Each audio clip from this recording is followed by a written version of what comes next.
There you are. Yes. Sorry. Hi, and I see Mike Fury on as a attendee.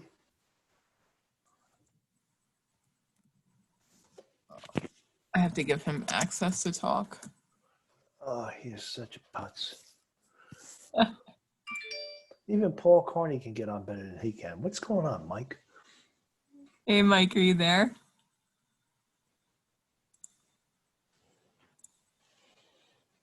How come you're on twice then now? Now How come what? you're only on once. Now, can you hear me okay, or is it coming through very unclear? Oh, I can hear you fine. Yeah, Paul's here. I hear Okay. you. Hey, Paul. But I keep switching speakers, that's why. Hi, Paul. How you doing, Andy? If I were any better, I'd be you today. Yeah, but life's not that fair, is it? Yeah, you got the life. You're living like a king over there. Oh yeah, I'm sure. You know, we gotta have a little fun. Yeah. Mr. Fury, why don't you turn on your mic so we can hear you? I just promoted him to a panelist. I don't know if that'll help. Oh. Mike? Yeah. There you are. Hey, it's Mike. Hey, Mikey boy. Oh, Mike, I didn't even see you called. I'm sorry. Did you mean to? I don't even understand. No, I'd rather get abused by Andy. And you can't even stick up for yourself. That's right. Hold on a second. Danelle, what's going on with your picture? It's all black. Oh, I turned the, I have a little thing that goes over. I'm in my basement. I'm not at work, so. Oh, I'm not even gonna go there with that one. Hi, Gene. Hello. Oh boy. Oh.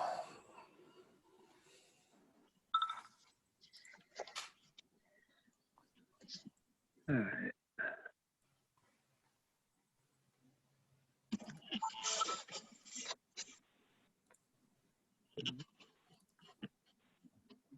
Did you clean the lens of your camera, Gene? Me just now? No. I had my hand in front of it. I was moving something else. Yeah, because it looks a little dusty. Because this morning it was cleaner. I don't know why. Should I just put my hand over it? You wave your magic wand, princess. Am I coming across a little blurry? That's okay. It was also daylight. That's true. That's true. Princess. And Howie has. And before you got on here, he called me a king, so we're getting pretty royal this evening. It's all right. Yeah. That's right. There's royalty amongst it today. There's a princess and a king. Now we're Better just watch waiting out, Howie. we're waiting for the Joker to You log gotta- on, and we'll be okay. Yeah. Well, that's Dave McDermott. That's Dave McDermott, the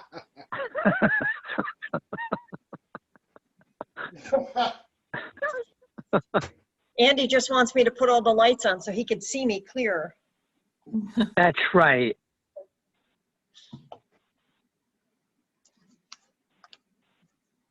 Howie, how are you? Howie's muted. Now he's not muted. Hey, I'm Howie, good. How how are are you? you? Good, thank you. How you doing, Howie? Good. So you went back. You stepped away from the camera to put your hat on, huh? Yes. Right. What's the matter? You don't like your hair? Yes, the little that I have.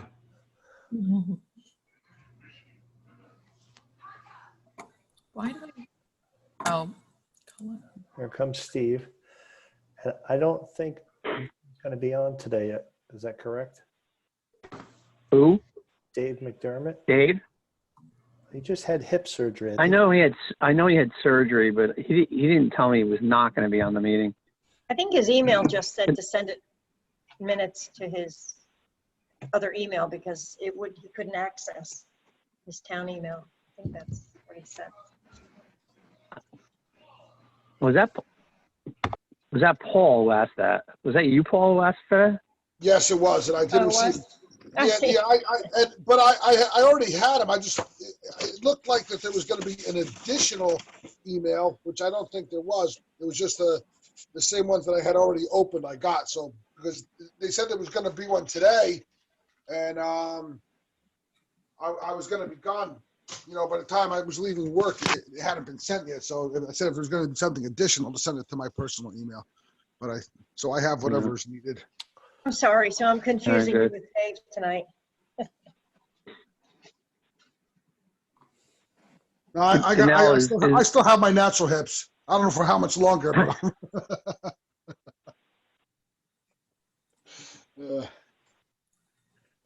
Danelle, is Dave going to be on the meeting? Do you know, or Kristen? He did not tell me, and I spoke with Kristen this morning, and she didn't say she wasn't going to be on.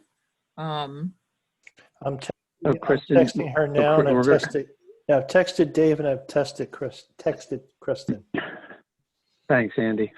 I know that Kristen's really swamped with work stuff, so.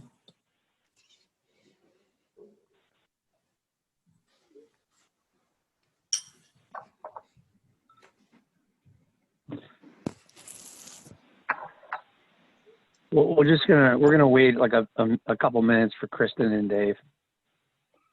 So Paul, why don't you entertain us while we're waiting, okay? I don't know if I could do that. I usually work blue.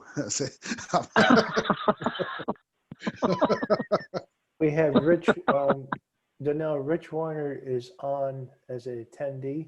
Oh, I'll promote him. Yeah, promote him to a panelist, please.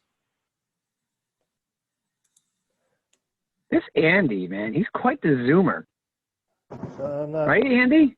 I'm getting there. I'm trying to. Are you our IT person?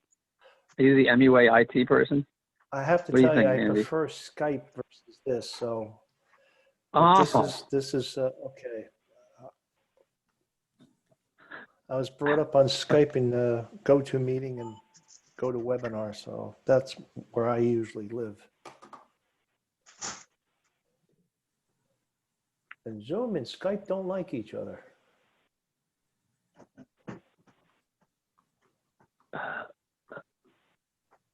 I don't think anybody likes doing this anymore. No, we're becoming zooming zombies. Yeah, Say my that daughter was fast. complaining tonight. My Yeah. daughter was complaining tonight. She's like, I was on a class for 3 hours, and all I had to do was stare into the computer for 3 hours. You know how hard that is to do that? I'm like, go back to school and study and graduate. You need to go to the novelty store and get a pair of glasses that have these bloodshot eyeballs coming out of them. Every once in a while, they spring down. All right, it's not easy. So we are still missing. Did you hear back from Kristen and Dave? Nay, Andy? no, I have not.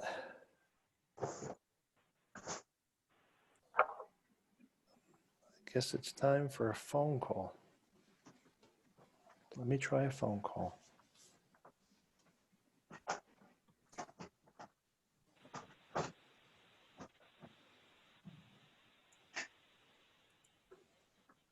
Rich Weiner, are you on, Rich? I'm on. How's everyone doing? All right. Good. How are you, Rich? Very well, thank you. Colette, you're on too, right?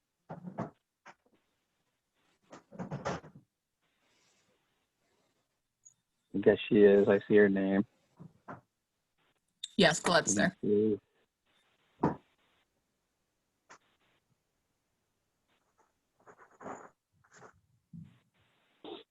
All right. Anything there, On Andy? the phone with dialing McDermott right now. Okay, how are you, Dave? Are you? All right. Are you joining us for the meeting tonight? Okay.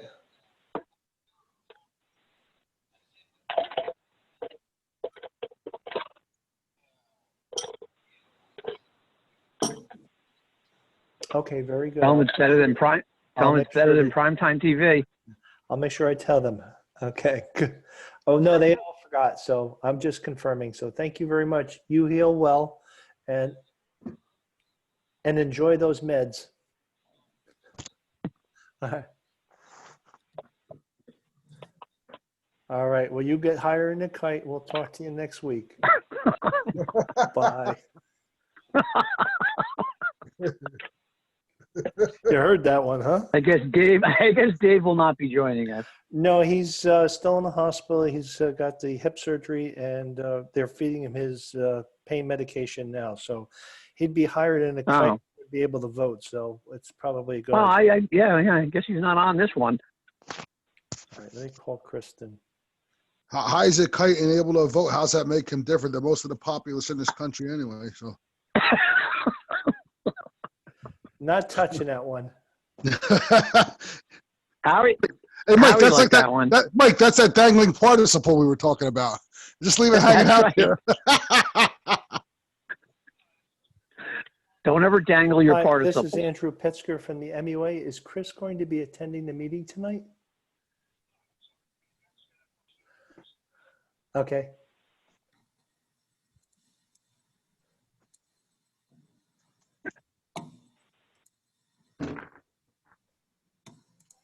Hi, Chris. Are you joining us tonight?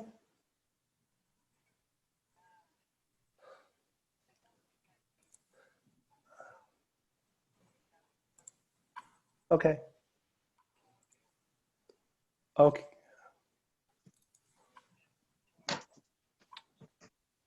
Okay. I just figured we were waiting online for you, and somebody says, anybody heard from you? Okay.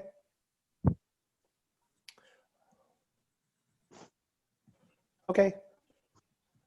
Thank you. Bye-bye. She is under deadline to complete a task for work, so she's not going to be here. So we shall move on now. Alrighty then. All right. Okay, we'll get started. Welcome, everybody. This is the meeting for the Vernon Township MUA, December 3rd, 2020. The statement of compliance pursuant to the Open Public Meetings Act, adequate notice of this regular meeting has been provided to the public and the press on January 20th, 2020 by delivering to the press such notice and posting the same at the municipal building and filed with the office of the township clerk. Salute to the flag. I pledge allegiance Pledge allegiance to the flag to the flag of the United States of America United States of America, and to the republic and to the republic for which it stands, which stands one nation, one nation under under God, indivisible, indivisible, with with liberty, justice for all. justice for all. Hoorah. All right, thanks everybody. Roll call. Danelle, you want to get a roll call Sure. Mike Fury, here? Paul Carney, Here, Present. Andrew Pitzker, Present. Dean Murphy, here, Dave McDermott, absent, and Kristen Wheaton, absent. And then we also have Steve Benoski is on from Dewberry tonight. Rich Winter is on, our attorney. Colette is on, our recording secretary, and I am here, the administrator, Donnell Bright. And Howie Lazier as our licensed Howie is- operator. Sorry, Howie. Our licensed operator. You forgot him. And Harry's right in the middle. I like that, Harry. You got the center square. Okay, want to make a motion to open to the public? Motion to open to the public. Do I hear a second? Second, motion by Andy Pitzer, seconded by Paul Carney. All in favor? Aye. Aye. Anybody opposed? No abstain. Danelle, is there anybody from the public that wants to speak? I do not see anybody, and I did not receive any emails from anyone wishing for me to give a public statement. All right. With that, I'll entertain a motion to close to the public. Motion to close to the public. Second. Motion by Andy Pitzer, seconded by Paul Carney. All in favor? Aye. Aye. Anybody opposed? Anybody abstain? Okay, next on the agenda is Okay, how do you want to do this, Dan? You want to just go one by one with each set of minutes? Yes, please. We'll start with October 1st, 2020. Approval of the minutes. I make a motion to approve the minutes from October 1st, 2020. Yeah, I looked them over. I feel good. I'll second them. Motion made by Andy Pitsker, seconded by Paul Carney. Do we have to take a roll call, Danil? Yeah, I'll take one. Mike Fury, Yes. Paul Carney, Yes. Andrew Pitsker, Yes. Gene Murphy. Yes, Okay, go on to October 8th, 2020, special meeting. Everybody have a chance to look those minutes over if there's any questions or I'm sorry. concerns about Could that. we go back? Wait, could we go back one? Which one? Which one did we just do? October 1st, Yeah, I'm sorry. 2020. That's the one I was not at, so I couldn't Sorry. vote on that one. My You error. weren't at that meeting? I got my dates mixed up, but Well, you could motion that one. It's Paul, I think you seconded that motion, so that motion is still good. okay. And then now we get to strike Paul's vote from the record. Okay. Yep. Okay, sorry about that. I got my dates confused. Went back and looked at the papers again just to make sure. So I want to keep it straight. Okay, so now. All right, so, okay. So those minutes are passed for October 1st. All right, let's move on to October 8th, 2020. Any concerns or questions about October 8th, 2020? I don't have any. I don't have any. Did anybody want to entertain a motion to pass the minutes from October 8th, 2020? I'll make the motion. And I'll second it. Motion by Paul Carney, second by Andy Pittsburgh. Roll call, Danelle? Mike Fury, Yes. Paul Carney, Yes. Andrew Pitsker, Yes. Gene Murphy. yes. Okay, let's move on to October 22nd, 2020. Hang on a second. Gene, I can't hear you. Yeah, Hold on. I can hear her. I can You- hear her. She's a little soft. That's unusual. You want me to speak louder? Is that better? No, that's fine. Thank you. That's better. I can hear you now. All right.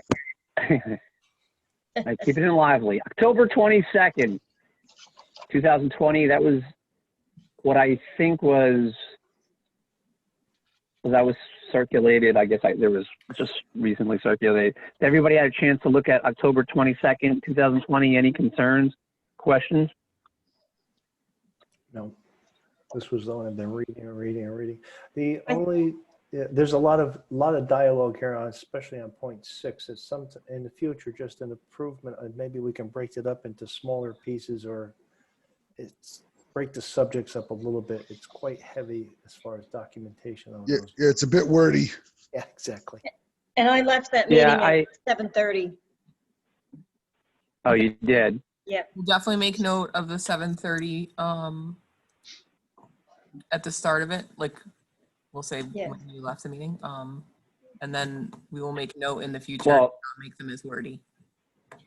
No, Yeah, I just- actually, but as I was- it's already in there. Miss Murphy stated that she will be leaving the meeting at 7:25. but I'm just thinking I'm voting. yeah, right. She cannot vote on the minutes. Right.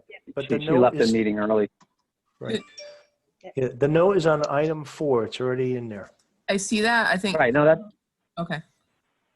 Go ahead, Danelle. I Say was that. gonna say, I think it should state that she did leave at 7:25, just so that it's noted for the record.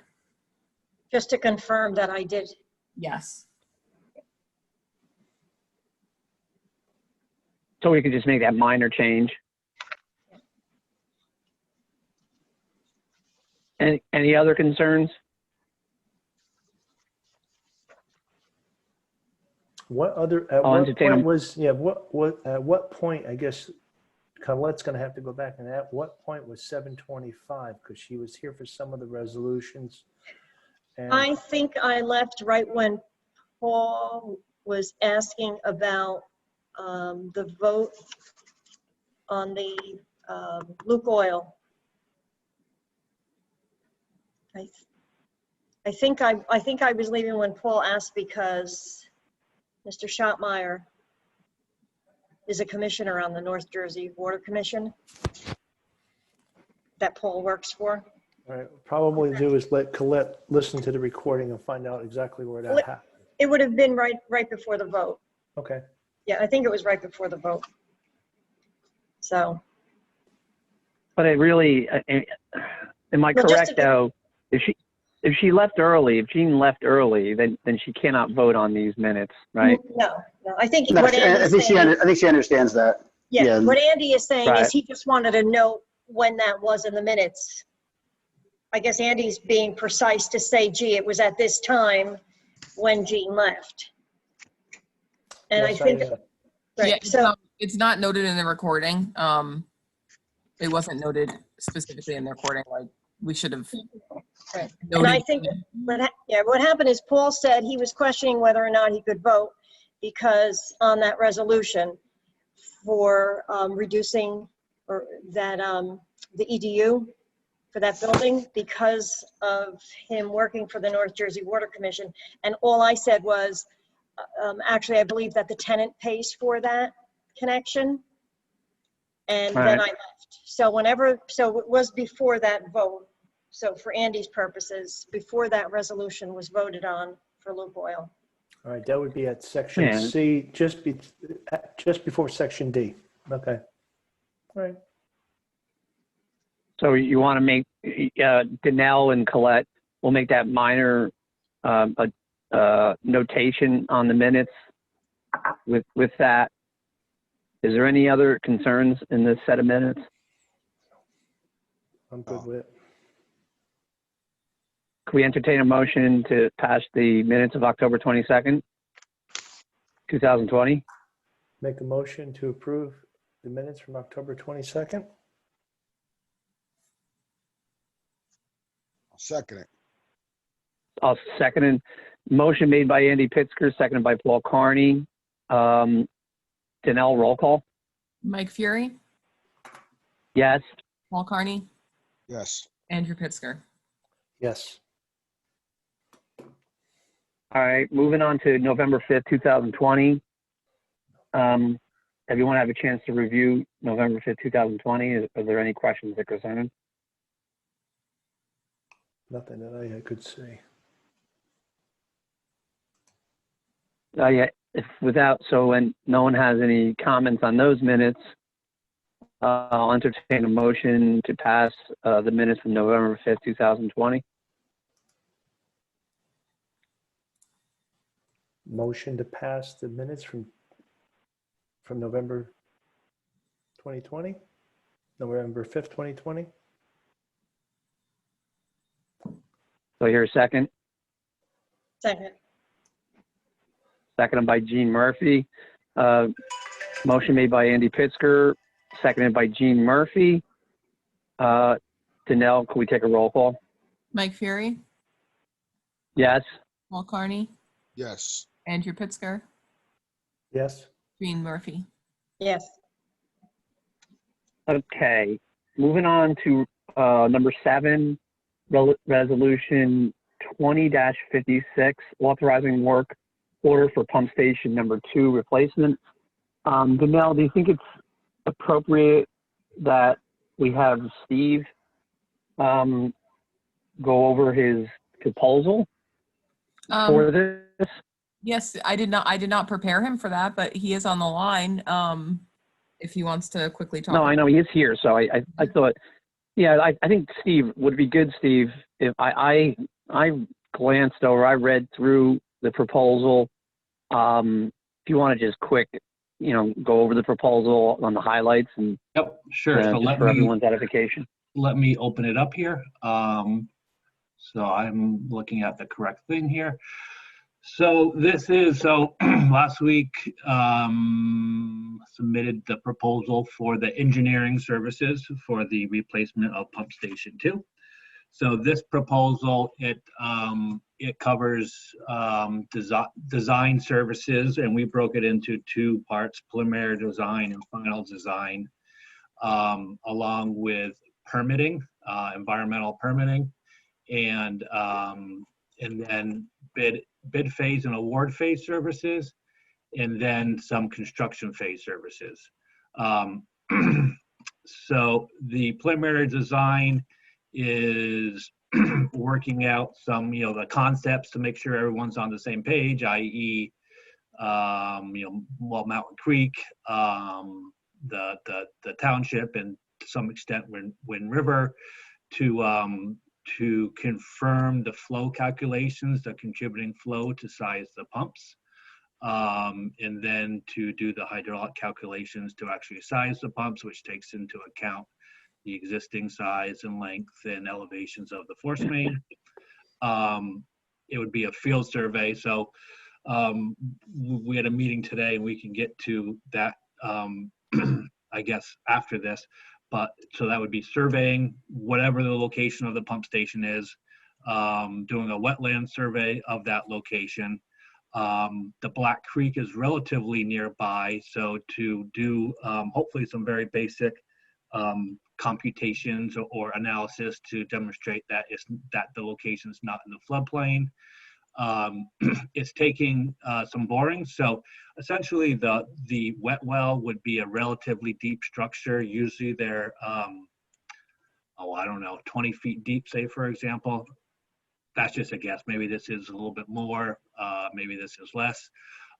So you like to have geotechnical information so the contractor, has an idea of what he is going to get into when he's digging and needs to do excavation support. And also, if we end up doing something similar to Pump Station 1 with a small utility building, generally the building code requires a boring for that also. So this has a provision for 2 borings. Again, assuming that the existing pump station will be demolished, essentially the 2 buildings there, there's some ancillary equipment, but the 2 buildings there, you would normally perform an asbestos survey to document what asbestos is present there, and that is required to get a demolition permit from the building department. And then also, kind of confirming what is needed for the transfer station portion of the work. We discussed that a little bit with Dave from Wind River today. And we're going to kind of pick his brain a little bit more on what he's thinking.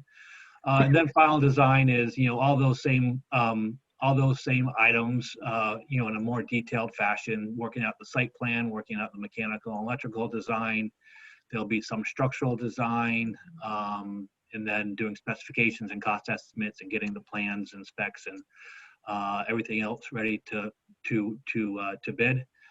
For permitting, we anticipate a treatment works approval. I know we discussed that a little bit at the meeting today, but I do anticipate a NJDEP treatment works approval will be required, and that requires kind of, it's called endorsement or approval of Sussex County MUA as a receiving entity, and then a soil conservation district permit for disturbance greater than 5,000 square feet. We may need a wetlands, we may need a flood hazard area permit, hopefully not. So hopefully we don't need to do those things, but that is something that we will need to kind of confirm there during the preliminary phase. Next phase is bid phase and award phase. Normally, well, sometimes there's a pre-bid conference, sometimes there's not. So a pre-bid conference to let the bidders kind of ask questions and see the site prior to submitting the bid. That's optional. I guess it's not always done. Oftentimes there's questions that the contractor asks that need clarification. So we'd prepare addendum if required. And then usually after the bids are reviewed, after the bids are received, the engineer would review the bids and make a recommendation for award. Something there? Am I going too fast? No, you're doing fine. Okay. And then the 4th or the 5th phase maybe would be the construction phase. So that's after, obviously during construction. So we would attend and chair the pre-construction meeting if needed. Jobs like this, which are, not real small, but not real big either. Sometimes there's regular construction meetings during the bulk of the busy part of the work. Sometimes they're not. So if we deem it necessary to have construction meetings, those are usually be twice a month. There's a lot of what are called shop drawings that the contractor would have to submit for all the materials that he's going to use. So we would review and approve those shop drawings, certifications, and catalog cuts. One thing that could be variable during construction phase is how much we actually need to do kind of what was generally termed construction inspection. Some clients may want us there, not every day for the entire period, but every day when, the busy part of the work is occurring. Some clients may, kind of not want us there too much, because they just don't think it's necessary. So right now we have it in there that we would be there, I believe it's once a week. Yeah, perform weekly. So it'd be once a week during the busy part of the work, but that part is kind of variable, and that can, change depending on what is needed. And then review contractor change orders and make recommendations to the VTMUA. Hopefully there is none. And then, review contractor invoicing and make recommendations for payment. So that's basically our scope of work. No, that's good. Thanks a lot, Steve. So essentially, this is really, you gave a lot of details.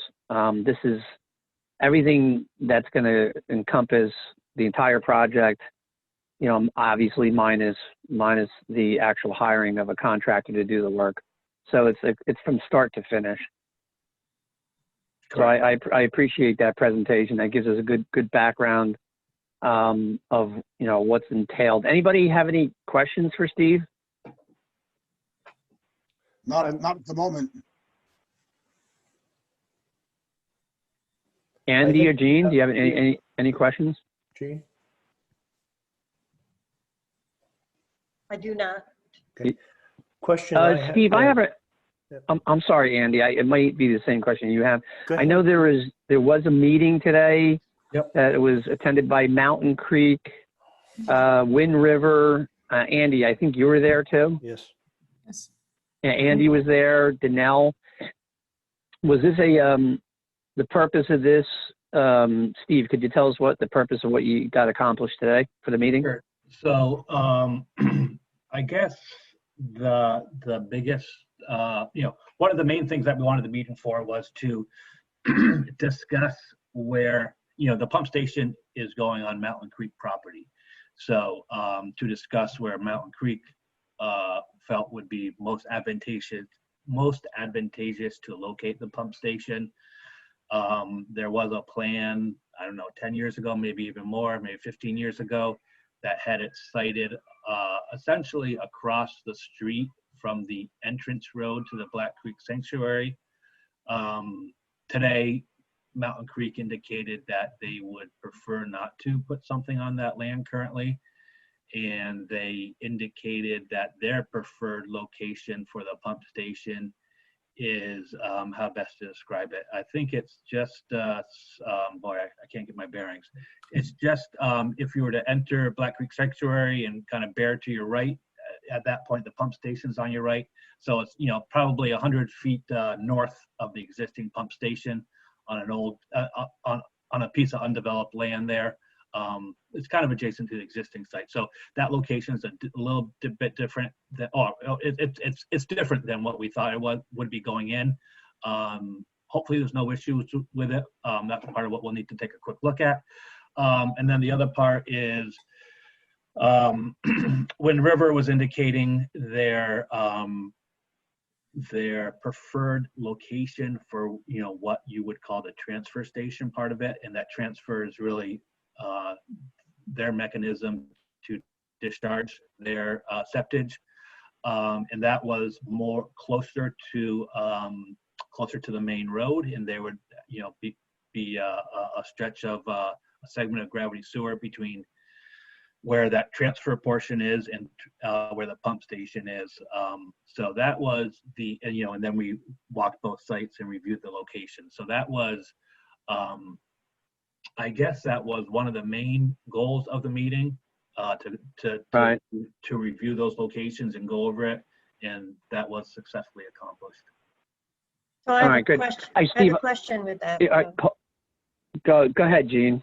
So when you say they wanted to move the transfer station portion of it to the main road, are you talking about Route 94 or you're talking about No. Sand Hill Road? Sand Hill.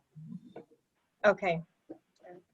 So, because there's a parking lot there right now. It is on, basically, it is, so on the corner is, there, and that, I'll call it a house, but there, Yeah, that house that's off Stewart. the building, a little down from there, Okay. a little down, Sand Hill. A little bit down Sand Hill. And I'm only mentioning that because right past that, I think that's the Stewart house, there's their parking lot. And then there, at some point, is a crosswalk. Yeah, correct. So it's just, and you need to go further down from the crosswalk. It's between the crosswalk and the entrance to Black Creek Sanctuary. Okay. Yeah, actually, Joe Hessian showed us this, and he said this would be a better solution because there's a big berm there that would actually, you wouldn't see a view of the pump station or the transfer station, and the trucks could come in, egress and ingress through that area. Because we used a landmark, which was the tree, hopefully we'll keep, but that seemed logical from a standpoint, I think, right, Steve? Once Yeah, we're so one of the, on the knoll? yep, assuming that we go forward with this, one of the first things that we'll do is kind of vet those. It's kind of, you know, if you call it two locations, one location, to vet that location a little bit more thoroughly, looking at the road access, you know, whatever else is there. I know that they're just down from that location they're talking about starts a guide rail along the road. So there's obviously some grading issues that could come up. So just to vet that location a little closer and to get a better idea from Dave on what he anticipates for, would be required for his vehicle access, just going in and backing out. He wants to turn around, things of that nature. So it's very positive that all this can be done at the site, combination of a pump station, transfer station, and it's all doable, right? Yeah, correct. In general. Yep. No, that's excellent. Thank you. Great job, everybody. Thanks, Andy and Danelle and everyone for the meeting today. I sounds like it was very productive. We're making some real headway on this. Any other questions for Steve before we go to the resolution? No, I don't. Sorry I don't know. to put you on the spot, Steve. I guess, you know, No problem. I guess you, I'm glad I could I handle took it. advantage of you. I know you did a good job. Thank you.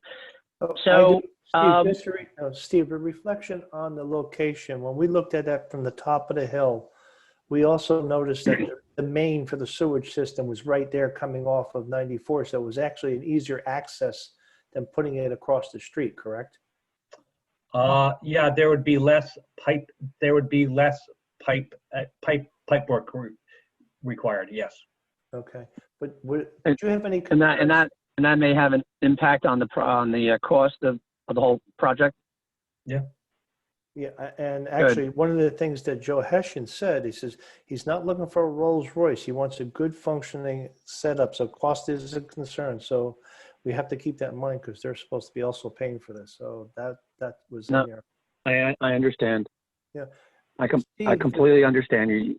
Yeah, I just want to reiterate what Joe was talking about. But Steve, did you have any concerns with the grade of going from the top of that hill down? Well, that is, yes, I do have a concern with that. And that is why I want to, I need a better idea and to lay something out a little bit with regards to what Wind River is anticipating for their truck access and how big of a, you know, kind of relatively flat area we need to create there. Yeah, because I know when we walked behind the existing pump station too, there was a big blacktop area which used to be a maintenance garage, which made sense if the trucks had to come in that way. But they're talking about coming in from the roadway, so I have some concerns with that too, as far as access. So we have Yep, to look I mean, that is my big concern is the hill. If you're standing at the road and, you know, facing the woods, there is the hill to the right. And then also, like I said, the road has guide rail just down from there. So there's obviously some grade issues there. So that would be one of the first things that we look at. Okay, great, thank you. And- Just wanted to be aware of that. Go ahead, Gene. A question I have, so if where are we with the main as far as checking the pipes, the whole main, the force main?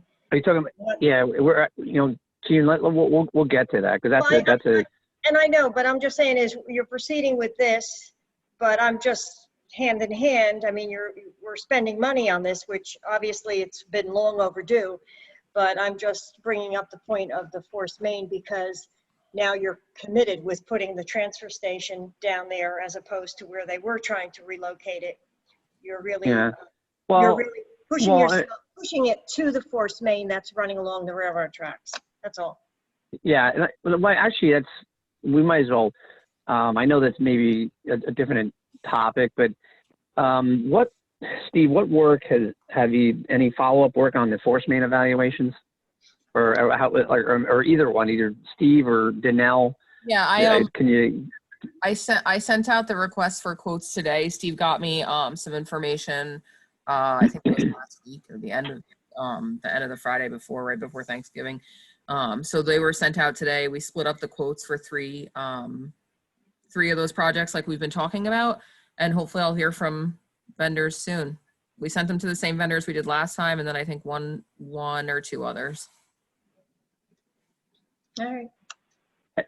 And is the expectation it's a little bit more clear on what the work that needs to be done, and you might anticipate the cost of the evaluation to be a lot less than it originally was?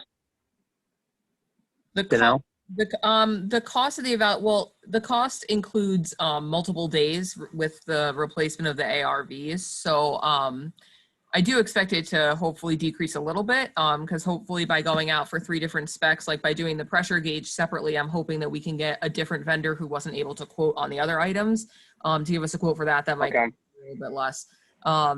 We're also going to reach out to Wind River to have see if we can have one of their trucks on standby rather than having a vendor come and pay for a truck themselves and then pay to pump, have it sit there for 1 or 2 days. So I think if we can get something on standby from Wind River, that would be obviously a cost savings and not having to go through a vendor who would probably do the exact same thing, but charge us for it.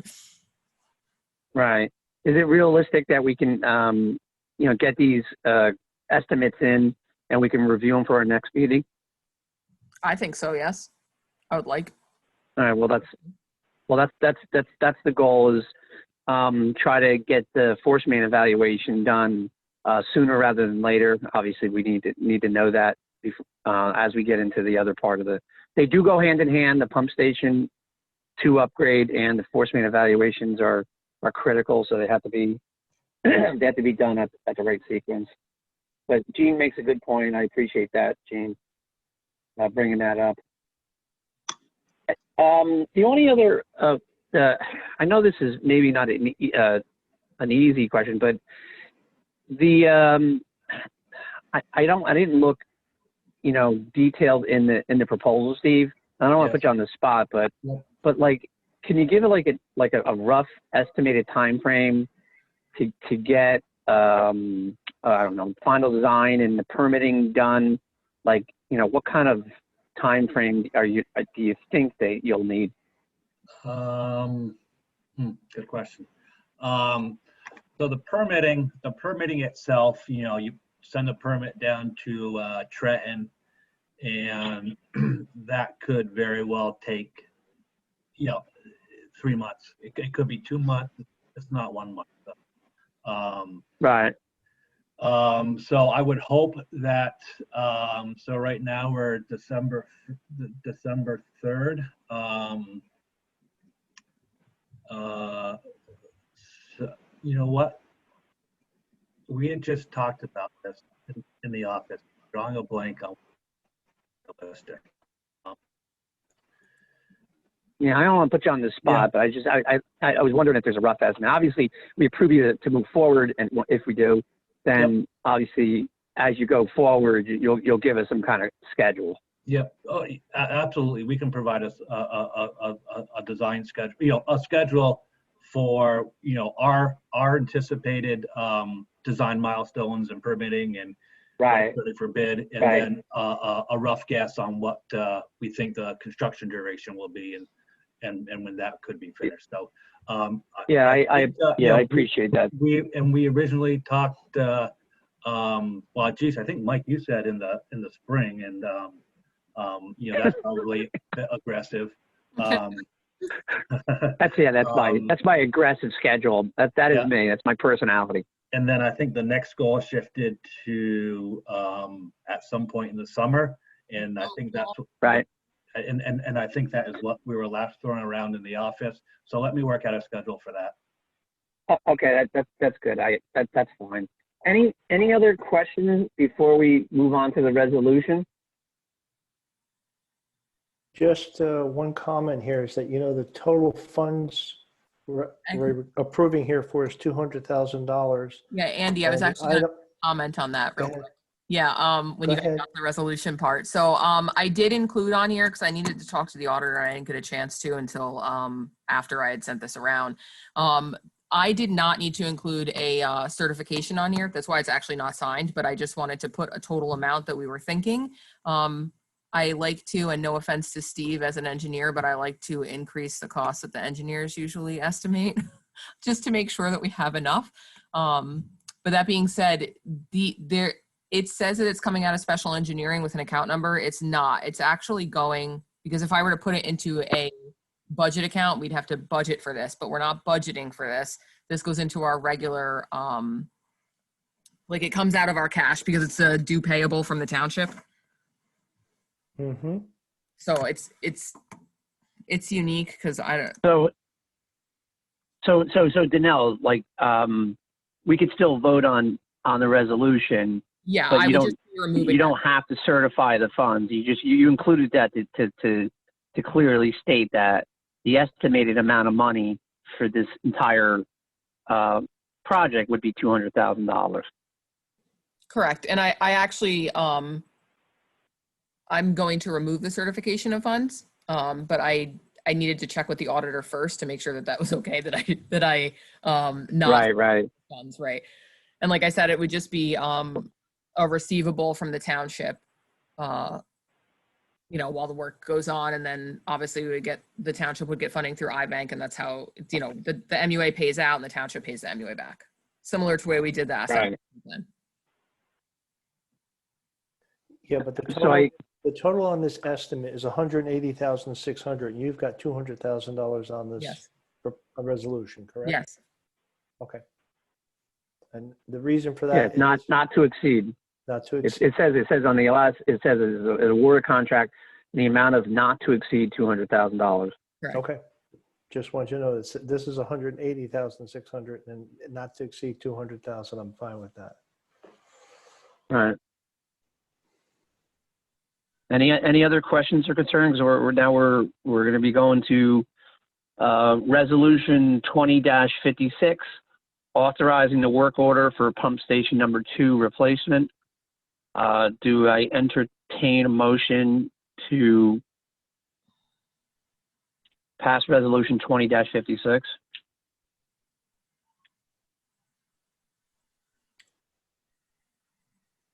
I guess I will make the motion to pass resolution 20-56, authorizing the work And I'll- order for pump station and- 2. And then I'll second that motion. Okay, Gene wanted to second it. So it's, that's okay. all right, I'll let Gene second it. I won't fight. I'll motion by Andy Pitzker, seconded by Gene Murphy. Danelle, let's take a roll call. Mike Fury, Yes. Paul Carney, Yes. Andrew Pitzker, Yes. Gene Murphy. Yes. Thank you. Thank you very much, Steve. I appreciate that. You're welcome. All right. Let's go to. All right. Under number 8, we're going to go subcommittee reports. We already had an extensive conversation about Pump Station 2, Transfer Station Subcommittee. Excellent work by everybody. That was fantastic. We've made some good progress here. hopefully, the only thing I could add to that is, Steve, if we, once, and I know everybody on the MUA likes these, is once you get some kind of schedule together, to get that to us as soon as possible, so we can track the entire progress. Will do. All right. On the sewer service area subcommittee, I'm gonna turn this over to Danelle. I know there was I'm going to turn over to Danelle because I'll let her update where we're at with the sewer service area map. Yeah, so I did finish my letter to the DEP, and when I did finally receive the spreadsheet of all of the blocks and lots from Serin that we removed out of their ESA 25s that the DEP had wanted us to remove from our plan, but we're asking to keep them in. So I needed a list of all those blocks and lots. When I got it though, they were all the old blocks and lots. So I had to look up all the new blocks and lots for that. So it took me a lot longer than anticipated. There's still, I think, 4 or 5 that I need to check with the tax assessor because there's not an actual address in the spreadsheet she gave me, so I can't just like look it up. So I just need to check that with the tax assessor and I can get the letter out as soon as I'm done with that. Essentially what it's all what we've talked about. We're just asking that because it's our existing sewer service area, that those blocks and lots in the environmentally sensitive areas, we're requesting that those stay in. And I did break it out, and I'll send you guys a copy of the letter before I send it around if anyone has any questions, and hopefully I can get that done tomorrow once I hear back from Kristen. And then hopefully we'll get it out next week unless anyone has any, comments or whatever, you guys can let me know. I did break out, I did want to say, I broke out the reasoning. I wasn't going to go block and like by block and lot because there's so many of them. I broke it out into like the type of block and lot. So, we talked about certain areas that are already residential areas. So a residence that's already existing, a home that's already built could be next to a vacant lot. Well, they wanted that lot removed because it was in the ESA 25. Even though there could be another house across the street and maybe another vacant lot, that wasn't really reasonable. And we talked about that. So there's situations like that. We also talked about I made the Kelly Farm specific about their request for inclusion in the existing sewer service area. I also made, I split it out between areas for town center because there were certain areas of town center that are actually developed and parcels of land that are developed currently that they wanted removed. And then the other area for concern was, by the Black Creek Sanctuary. So it's from around Leisure Lane. It comes across over by the pump station and then down behind, or I should say kind of in front of, if you look at the map, the Black Creek condos. So I did talk specifically about that one because that whole area was included in our calculation for sewer service for our sewer allocation. So I don't want to lose that. I know Mountain Creek does have plans at some point for development in those areas, and I don't want to remove that. I mean, mainly because it's part of our sewer allocation, right? So our allocation calculation. So we're paying for the possibility of those areas being developed and connected. I don't want that to be removed. That's kind of lengthy. So essentially, Danelle, and I've been following this, you're going to be submitting a letter from the MUA, a copy of an Excel spreadsheet with all lot and blocks. Yes. With the detailed environmental sensitive areas in them, and a overall map that really clearly states what the MUA's position is in terms of a sewer service area map, right? Yes, correct. All right, good. I think the best thing once you complete that is to circulate that amongst all the MUA members. And I have a thought, and I want to hear everyone's comments. Is this something we want to have the engineer look at prior to the final going out the door? You think that's a good idea to have Dewberry look at? To look at all these documents to kind of tune them into what we're trying to accomplish. I think that might be a good move, because these documents have been battered around for a while. And if they're going to be using them as you know, future references, they should at least have minimally a cursory look at it prior to that, so that they know what they're looking at, and assuring that it's correct. All right. Anybody else? Any other comments about that? I agree with you, Mike. That's what we need to do, because as we expand for the future, Dewberry is going to be involved in that. They need to Right. be aware of what's going on. Right. Gene, any comments? Any comments? You agree with that? Fine. Good. All right. So Danelle, get that out to all the members and Dewberry, and then tell everybody, review this by a certain date. We like to get this out as soon as possible, right down to the DEP and without delay.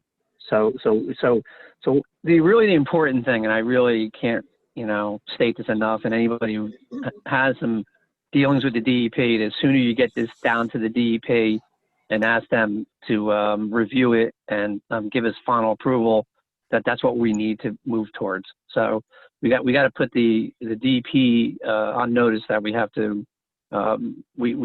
Here's our plan. This is what we're doing. This is a big deal for the MUA and the township, and hopefully we can move the whole process forward.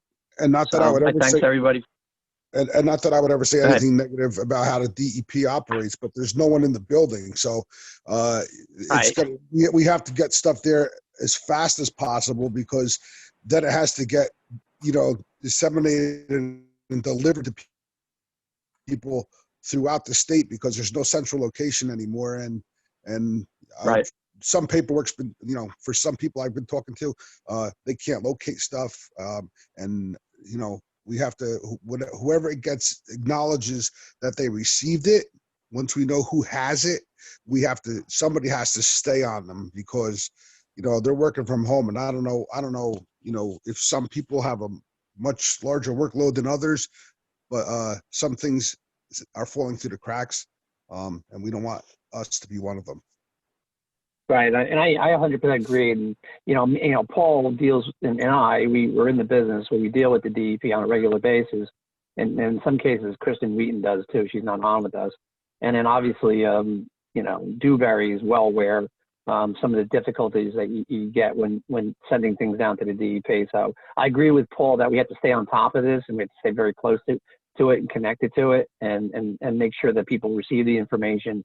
And then with some expectations when they're going to respond. So I think everyone can agree with that. So I thanks everybody for that.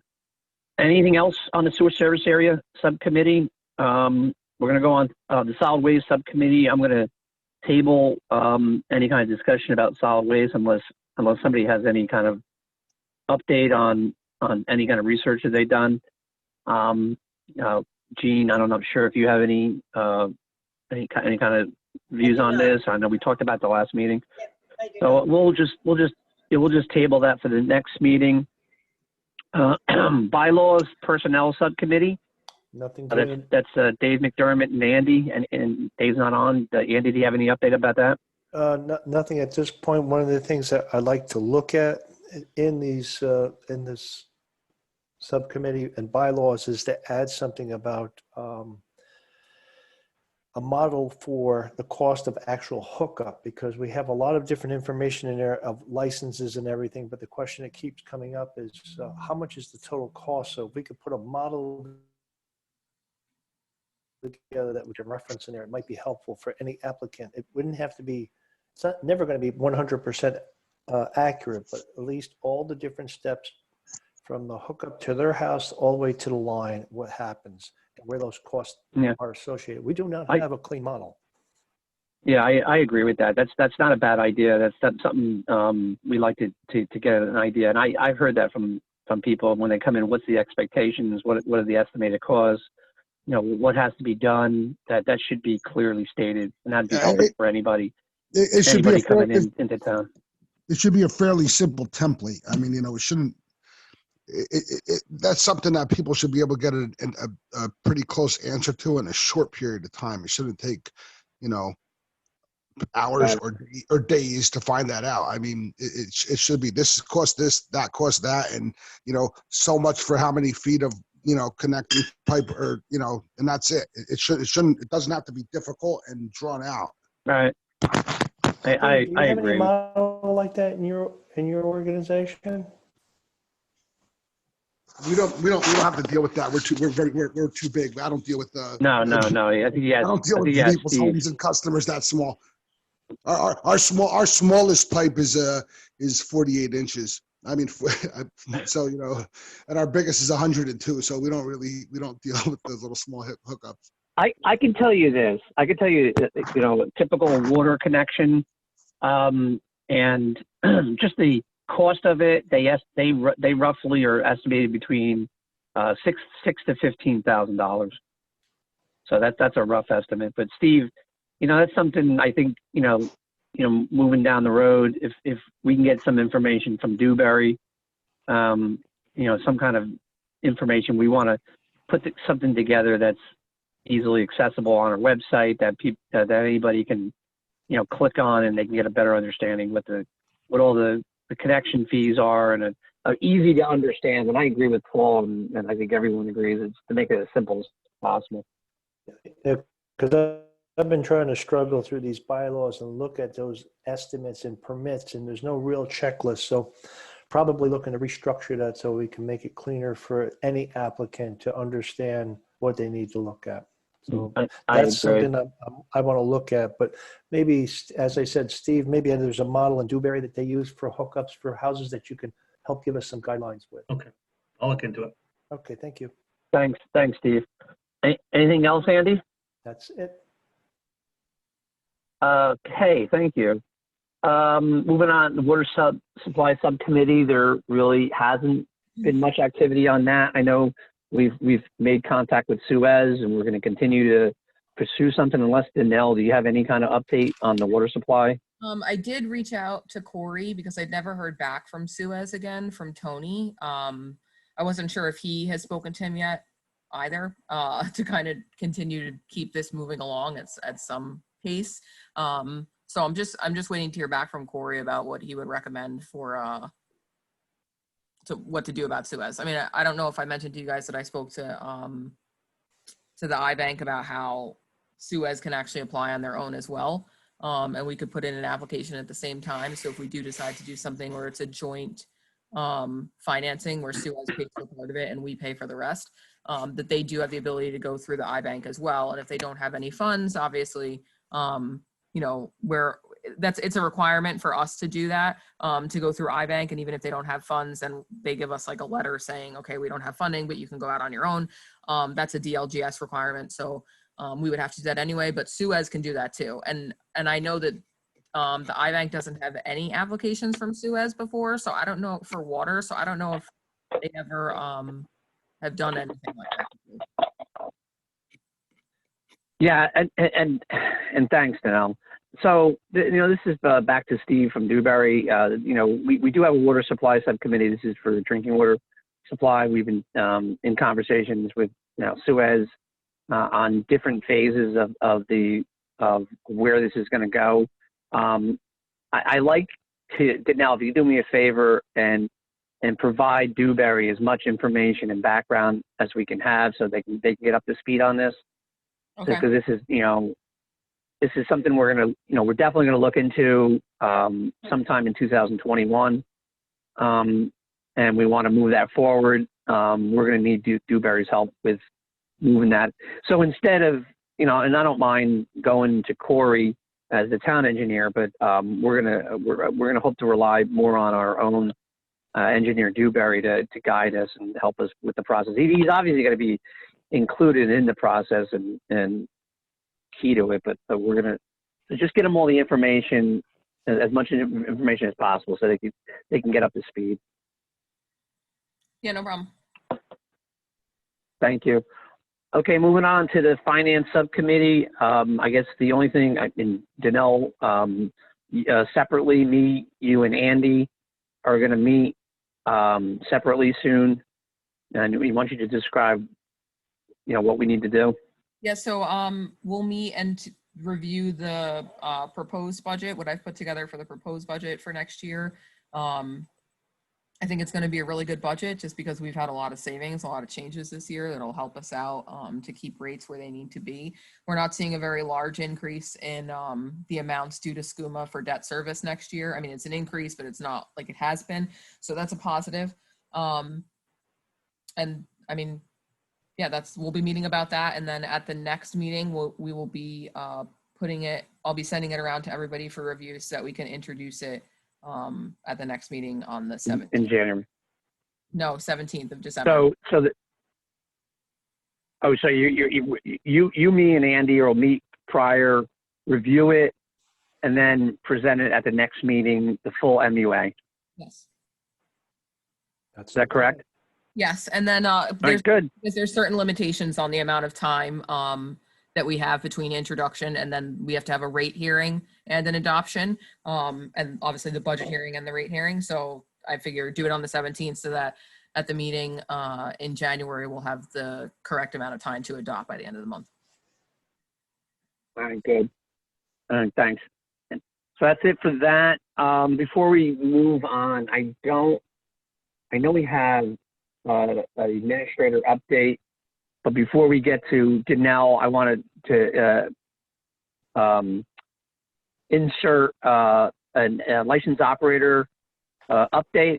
I don't want to put Howie on the spot, but we're going to, if you can give us some kind of update, Howie, on the operation, update on the 2 employees that we just started, and anything that we need to know about. Howie? Yes. Yes. The boys are on their own. Jimmy Schmick is no longer training them. We decided that they're ready to go. And if they do need an emergency, they can call either me or Jimmy if I'm not available. E&M did come back in to try to finish their job with stickers and labeling all the stations, but they sent the guy with the wrong stickers again. So that's not done. Jem came in and tried to fix at the pumps at Latiquette lift station. Could not fix it with his new part there for the panel. It's still pulling in both relays. He asked for a picture of the diagram for the wiring. We did have one, and it's from Suez. So we gave him a copy of that, and he's going to go off of that to try to solve the problem of where the wiring is wrong. And Is that one of the lift stations, Howie? Yeah, Latiquette. The pump does work if you turn it on manual, but when you go to click it on auto, it's not working. It's tripping the breaker every time. It's pulling both relays. Is that a new in. problem? Is that a fairly new problem? Or is that was a problem that they had before, and they even put in the new relay that he had. It's still doing the same thing. So he asked if we had a wiring diagram, and we do have one. Whether or not it's the right one, but from Suez, which we have on file.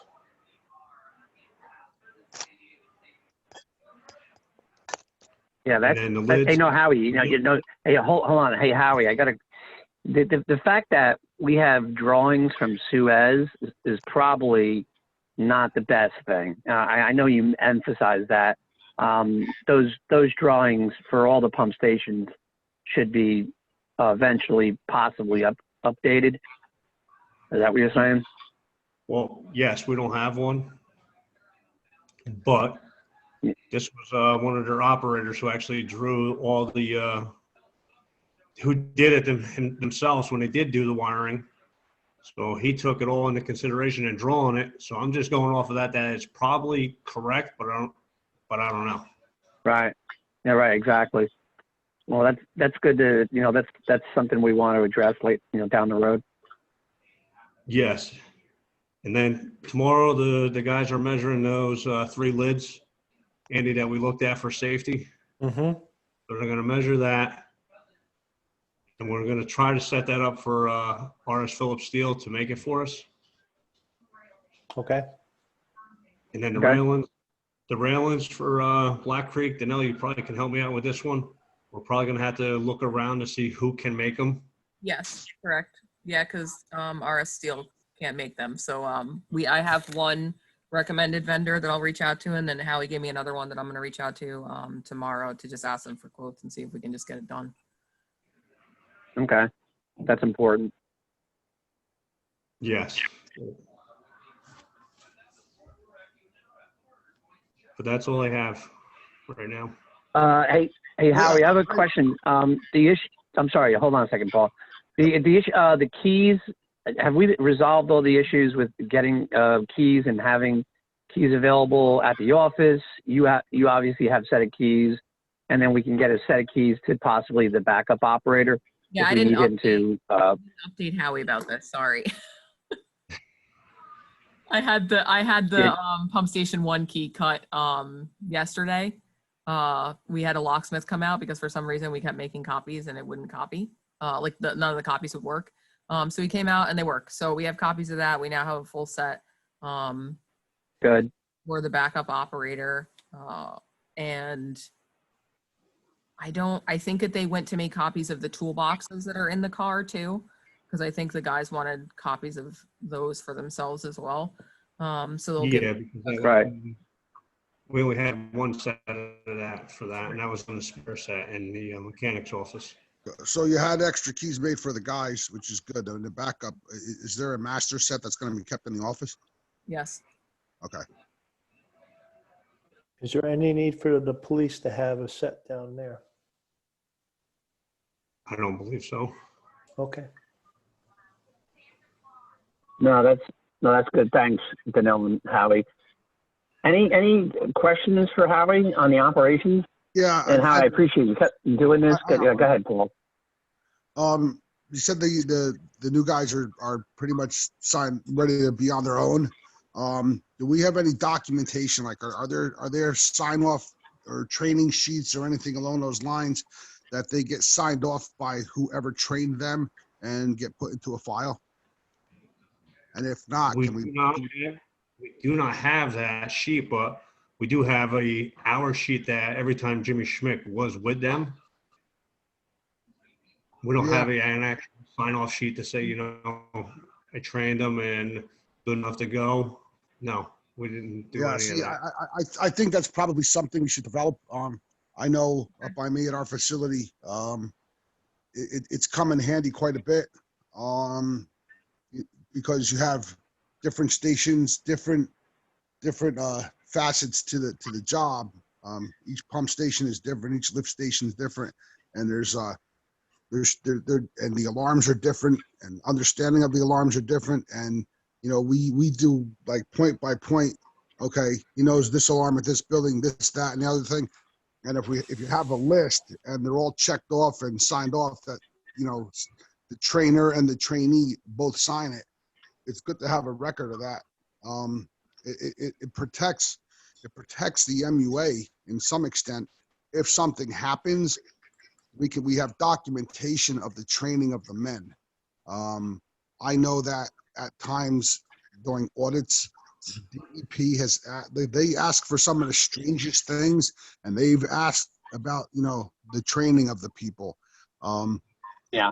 It's not a mandatory thing by any stretch of the imagination, but it is something that, we could always fall back on. And if you get from somebody, well, I didn't know that. No one told me that. I was never shown that.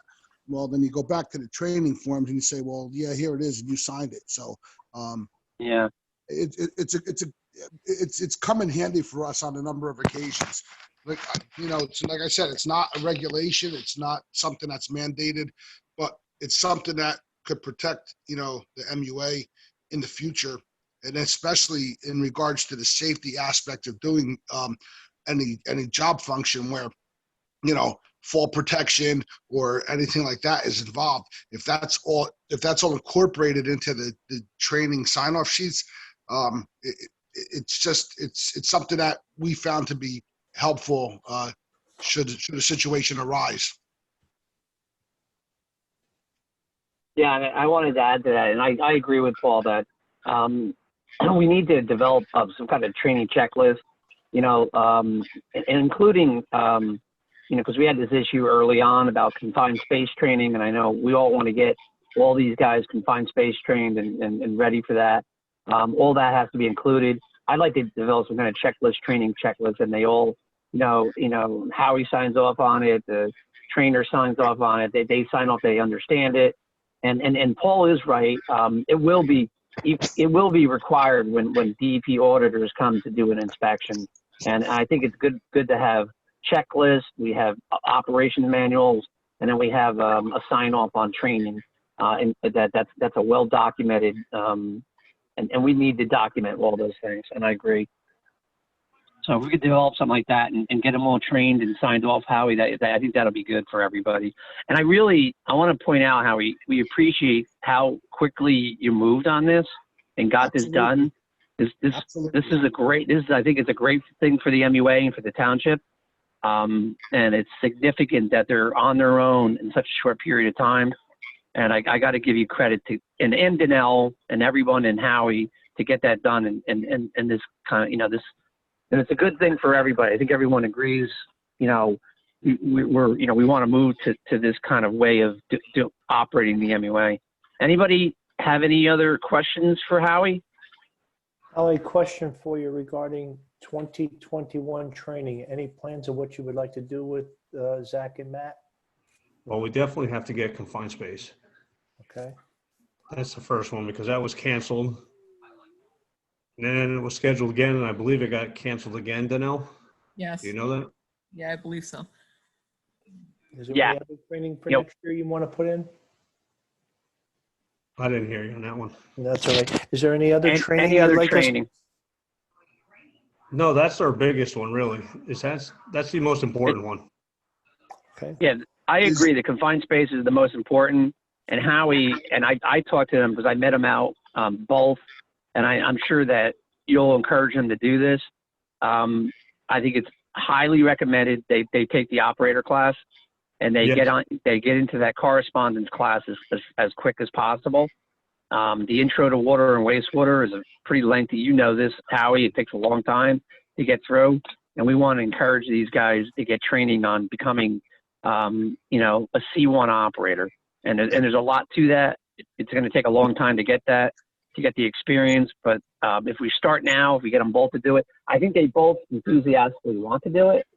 That's what they told me, and hopefully we want to encourage them to do it. So Howie, if you need any help where to get the information to get it done, I'd be glad to give it to you. Just let me know, and I'll get the information to you guys.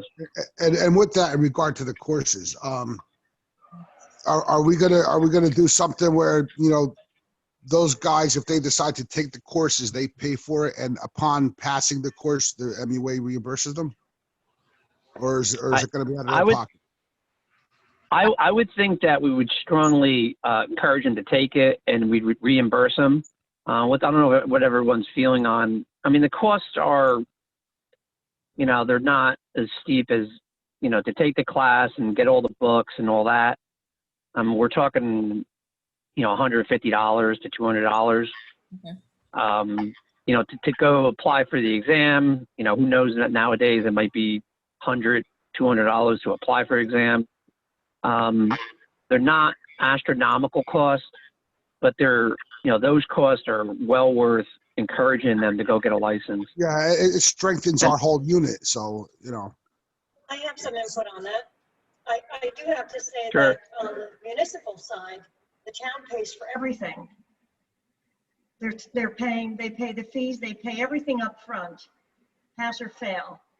So I know that MUA is a separate entity, but you've just talked to people and you're saying it's only $150, but to some people, $150 is what they're living on week to week. I agree. And I don't know these people. I don't know, any of their circumstances, but I'm just saying, if it's something that pertains to their job, that you're asking them to, increase their knowledge for the amount of money it is. It's not like you're sending them to, something that's very, very expensive. They're more seminars that would help them in their job. I think that from the onset, you should cover the costs. Well, I agree to an extent, but here's what happens. People take the course, they don't pass. They got to take it again. People, and then, so how many times are we supposed to put the money out and front it for them? And the same thing goes with the same thing goes with the examination. You take the test, and I know some people. I mean, they're rare, far few people. I know somebody took them 8 times to pass a test, and he had to pay out of pocket every time, because I know the commission where I work, they were not going to pay for somebody to take a test and fail it 7 times. So. And I will agree to disagree with that, and only because, but I agree with the fact that across the board, I'd like to see, because I feel like people have more invested when they pay for it. But I'm just saying, for the positions that these employees have been hired, it may be a strain for them to be able to put the money out. That's all. Right. Because you're not looking at, are you looking at, $1,000 courses? No. Can I make a suggestion here? No. But the town pays for those. And I'm not trying to, take one from the other, but I agree with you. And I've lost that battle on every level with the town. So all I'm saying is, for these courses, I think you're pinching pennies. I think, that's all, yeah. That's all we have are pennies. Can I make a suggestion, guys? Yeah. Yeah, So- go ahead, Danelle. What we do on the town, at least since I've been here, that if there are courses that people want to take, they have to agree that they stay for a certain period of time. So if these courses, let's say, take 2 years or whatever to get through, you make the agreement that you have to stay for 2 years after you pass it. And I think Paul does have a point. We don't want to keep paying for them if they're they're failing the courses. So what you can say, we will pay for each one course one time. I think that that's fair. I think Right.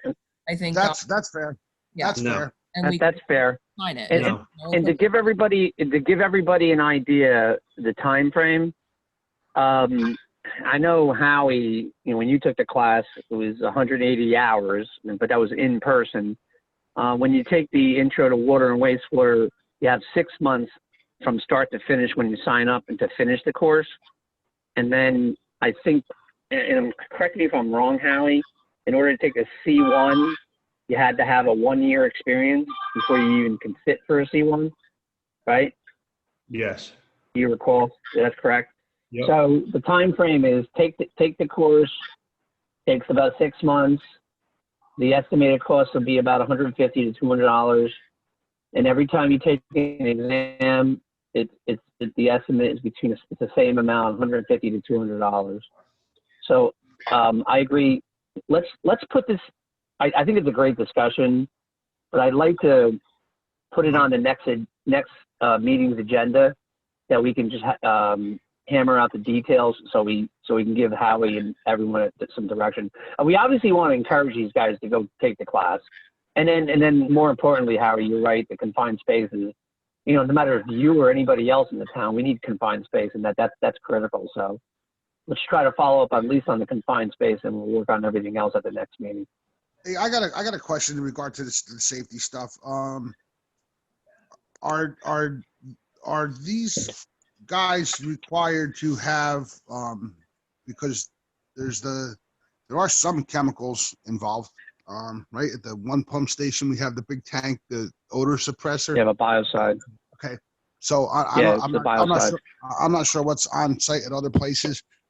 So do they have to have a right to know training?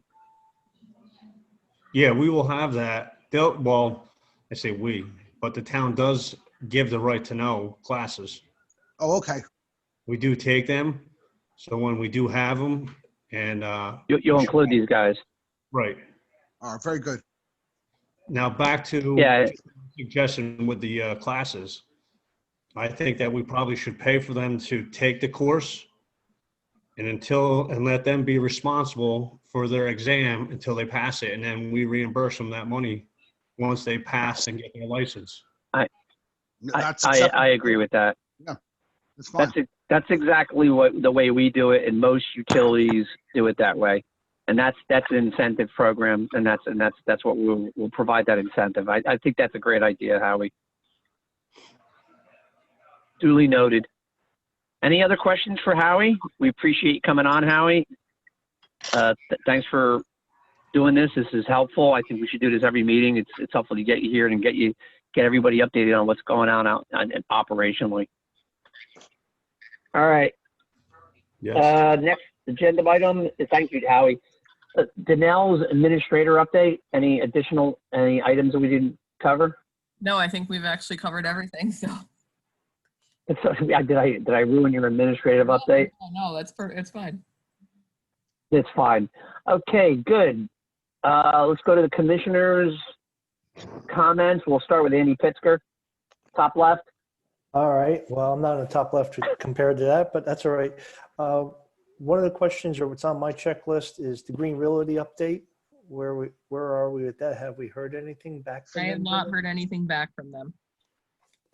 And I really don't know. We mentioned this I mentioned this, I can't remember if it was the last meeting or the meeting before. And there's nothing that I know of, and Rich can correct me if I'm wrong, that we can really do other than contact them and tell them you have to connect. I mean, they've paid their connection fees. I don't know of anything that we can do. That's accurate. Yeah, I guess the question, hey, Rich, I got a question I know you're familiar with Green Realty. How do we deal with not being connected? And, if they pay their connection fees, but they're not physically connected, like what is the recourse?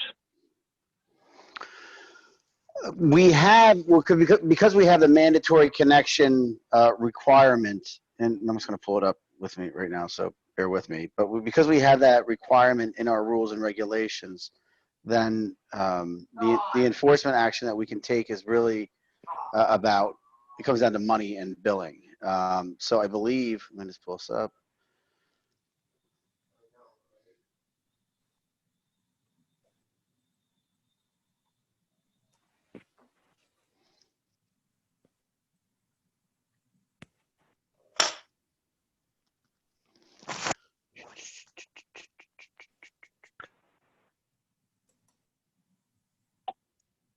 Andy, while Rich is looking that up, we can go back to the Green Realty. Anything else? Oh, well, then we have the issue that Danelle and I talked about today is Acme's payment, and then the other customers we have that are delinquent. So I know we have a big issue there, which also needs to be probably addressed with Rich as well. And, So, go ahead. Sorry, go ahead, Andy. No, hang on. Somebody stop me. No, I was going to jump in on the Green Realty. So we should be billing them. Yep. We can be billing them. That's that, and I thought that I just wanted to verify that. But if they're connected and they're supposed to be connected, and they have not connected, then we're to bill them as if they were connected. And we are billing them. Then, so it's not just a connection fee. We're sending they're billing. We're sending them a bill for their user fees. Yes. And if they're paying a sewer service charge, then that's really where we're at. Right. Beyond that, there's not much we can do. So it doesn't. That doesn't make any sense.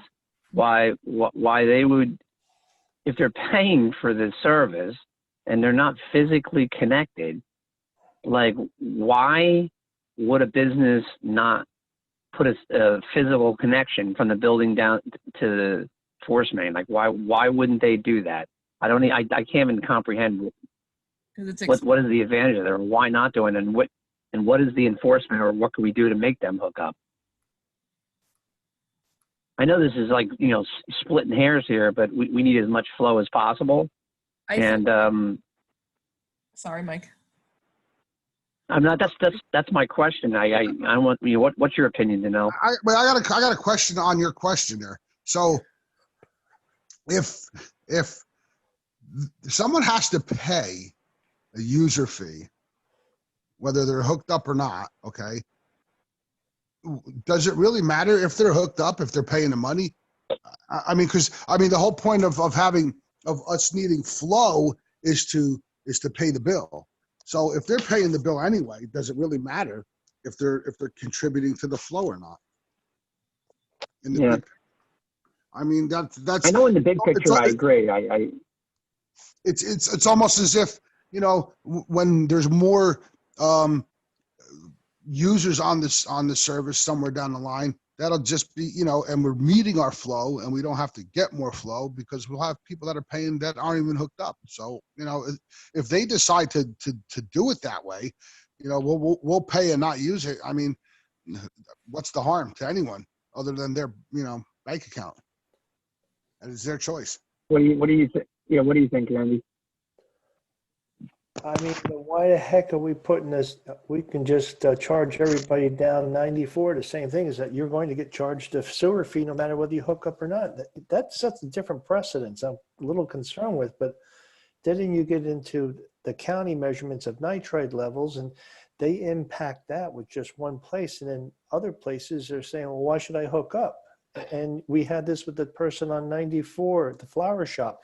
He cannot hook up, he says, because he doesn't, it's too costly, but he hasn't given us any cost, but he wants a reduction because he's not using it. So you get into a whole piece of argument here where we're offering this service. Well, the service is mandatory, is that we've built this for the town so that you can get hooked up to it, so we can environmentally protect the property so that you don't have a runoff. Yeah. So right, and that's and you're right, Andy. Yeah, and you're right about that, Andy. The advantage, obviously, for the business owner, if he has a failed septic system, he's just his failed septic system might be impacting the surrounding environment, and that's why everyone's it has these issues or properties. They have the option to hook up to a sewer, and that the purpose of that is to move this, to reduce any kind of environmental impact in the surrounding area. So until his sewer system fails, how would you wait to do that? I would hook up, and you would think that would increase your property value, and you would do that. But, it's injunctive relief is what you would go for, asking for a court order. No, beyond that, we don't have, we don't have anything. That's it. Yeah, that's it. That's the only enforcement mechanism we have. Correct. Okay. All right, that's good. Good point. All right, and what else is on my list here? I did get Acme. I know Acme. I can answer the Acme question. They are going to be at our next meeting. I saw an email from the owner from Acme. They're going to attend our next MUA meeting. Okay. And then, am I right about that, Danelle? Danelle is muted. Yes. Is that true? Yes. They will be at our All right, next thanks. meeting. Okay. And the last thing on my list is the Pleasant Valley Lakes community.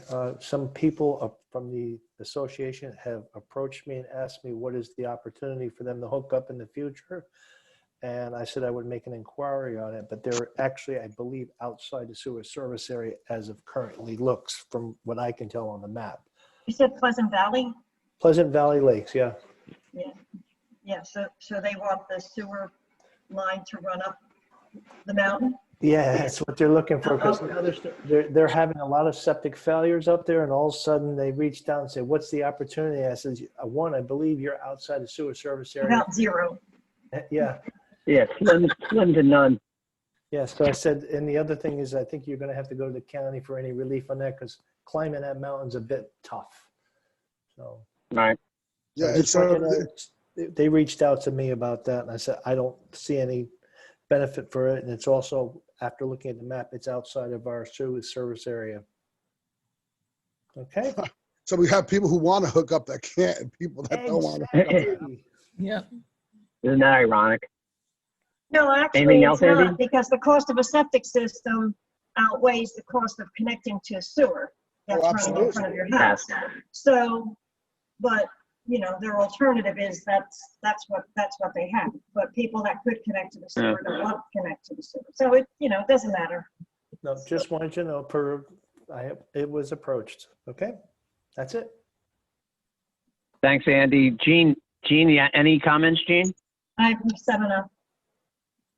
You said enough. Thank you, Gene. Mr. Paul Carney? Just one question. And usually Dave is the guy with the answers on this one. Anything on the VFW? They should be moving forward with whatever they need to move forward with. As far as I know, on the town side, everything is approved. As far as I Yeah, know. they got the permits. They got all the permits. They can move forward. So now it's all in their hands. Yes. Okay. That's All right. it for me. Anything else, Paul? No, that's it. I know everyone's gonna be surprised, but I have no comments. I'm gonna I know go it's buy hard the to believe. lottery ticket. Well, the only comment I have is once again, I did talk to the mayor Burrell today. He's really appreciative of everything that everyone's doing. He says, is a very energetic group. The MUA is very strong. Every member on this committee is, making their contributions. It's working great together. He's very happy with all the progress we made, and he wants us to hopefully continue to do that moving into the next year. So very happy. We're very happy with everybody on from Howie to the new employees, to Colette and Danelle. So I can't say enough. We're moving in the right direction, and I appreciate it. That's it for me. Anybody want to make an entertain a motion to adjourn? Motion to adjourn. Motion by second. Gene Murphy, I'll seconded second. by Paul Carney. All in favor? Aye. Aye. Anybody opposed? Oh, hearing nobody. Thank you very much, everybody. We will see you next time. Take care, everyone. Have a good night. Good night. Bye. Thank you. Thanks Thanks a you, lot, Steve. everybody. Bye.